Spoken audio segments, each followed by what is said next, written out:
राजधानी दिल्ली के उत्तम नगर में होली का रंग लगने पर हिंदू युवक की हत्या के मामले में एक्शन तेज हो गया है। दिल्ली म्यूनिसिपल कॉरपोरेशन यानी एमसीडी ने मामले में मुख्य आरोपी निजामुद्दीन का घर बुलडोजर से गिरा दिया है। इस केस में अब तक 8 गिरफ्तारियां हो चुकी हैं। द्वारका के डिप्टी कमिश्नर ऑफ पुलिस कुशल पाल सिंह ने बताया कि इस केस में पहले 8वें आरोपी के तौर पर इमरान उर्फ बंटी 38 को गिरफ्तार किया गया है। साथ ही मृतक तरुण के परिवार के बयानों के मुताबिक SC सेंट प्रिवेंशन ऑफ एट्रोसिटीज एक्ट के कड़े नियम लागू किए गए हैं। दरअसल यह हत्याकांड उत्तम नगर की JJ कॉलोनी में होली की रात हुआ। तरुण की हत्या मामले में पुलिस ने अब तक 8 आरोपियों को पकड़ चुकी है। इनमें एक नाबालिग है। गिरफ्तार बालिग आरोपियों की पहचान उमरदीन, जमाउद्दीन, मुस्ताक, कमरुद्दीन, मुजफ्फर और ताहिर और इमरान के रूप में हुई है। सभी आरोपी JJ कॉलोनी हस्तसाल के रहने वाले हैं। इनमें से उमरदीन, जमाउद्दीन और कमरुद्दीन तीनों सगे भाई है, जबकि एक बाप बेटा मुजफ्फर और उमरदीन भी शामिल हैं। DCP के मुताबिक 4 मार्च को रात 11:09 बजे PCR कॉल मिली थी। मौके पर पहुंची टीम को पता चला कि पानी से भरे गुब्बारे को एक बच्ची ने फेंका था, जो दूसरे समुदाय की एक महिला को लगा। इसे लेकर दोनों पक्ष में झगड़ा शुरू हो गया, जिसमें एक पक्ष से 3 और दूसरे पक्ष से 5 लोग घायल हो गए। सभी को नजदीक के अस्पताल में ले जाया गया, जहां तरुण को छोड़कर सभी को डॉक्टर ने डिस्चार्ज कर दिया। इस मामले में तरुण की मौत हो गई।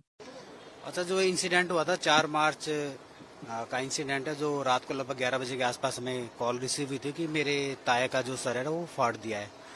तो सूचना पे ये तुरंत पुलिस मौके पे पहुंची। इसके साथ साथ जो हमारा एडिशनल जो स्टाफ था, स्पेशल स्टाफ हो गया, लोकल पुलिस का स्टाफ हो गया, मौके पे पहुंचा। तो वहाँ पे जाकर हमने पाया कि 2 समुदाय के जो लोग हैं उनमें आपस में झगड़ा हुआ है। तो जिसमें एक समुदाय के 3 लोग और दूसरे समुदाय के 5 लोग इसमें इंजर्ड हुए। तुरंत ही हमने इनको PCR अपने एम्बुलेंस के माध्यम से इनको हॉस्पिटल पहुंचाया। तो जिसमें से ये सारे वहीं से तुरंत ही हॉस्पिटल से डिस्चार्ज हुए। केवल एक जो तरुण कुमार नाम का लड़का था, जिसकी उम्र 26 साल थी, वो हॉस्पिटल में एडमिट रहा। और नेक्स्ट अगले दिन 5 तारीख की दोपहर के आसपास ये पता चला कि वो इसके इलाज के दौरान उसकी मृत्यु हो गई है।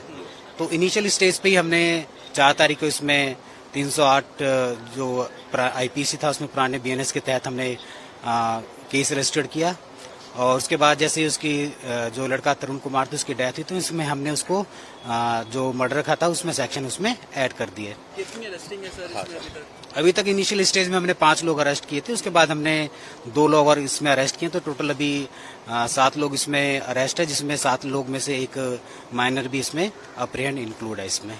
तो हमने इनके परिवार का बयान लिया। उनके हिसाब से इन्होंने हमें कुछ लोग को के नाम बताए हैं। हम लोग अपना CCTV फुटेज और जो वहाँ पे मौजूद लोग थे उनके आधार पे हम उनको लोगों को वेरीफाई कर रहे हैं। और जैसे भी इनके खिलाफ किसी के खिलाफ हमें सबूत मिलेगा या साक्ष्य उपलब्ध होंगे तो हम उन लोगों को भी अरेस्ट करेंगे। चाकू वाकू मारने की भी बात सामने आ रही है क्या? नहीं, इसमें कोई चाकू का नहीं हुआ, क्योंकि 2 फैमिली है, दोनों ये आपस में आस पड़ोस में रहते हैं, आमने सामने घर है।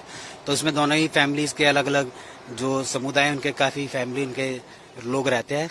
तो ये लोग दोनों फैमिली एक दूसरे को लगभग 50 साल से जानते हैं। ये मूल रूप से राजस्थान के रहने वाले हैं। इससे पहले ये जो राजेंद्र नगर का जो स्लम्स था वहाँ रहते थे, बट 2004 के बाद से ये यहाँ पे शिफ्ट हो गया है। तो इंक्वायरी के दौरान ये भी पता चला कि जैसे पड़ोसी के बीच में जो नॉर्मल होते रहते हैं इसमें कि पार्किंग को लेके झगड़ा, नॉट ए कम्युनल, तो वो भी पहले होता आया है।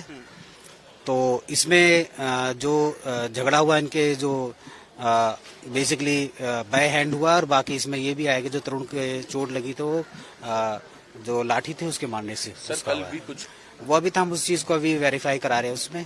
तो जो भी इसमें प्रॉपरली लीगल एक्शन होगा करेंगे। तो हम इसके मामले में जो हमारे CCTV फुटेज थे वो उसको चेक करा रहे हैं। तो उसमें जो भी फर्दर एक्शन होगा हम आप लोगों को सूचित करेंगे।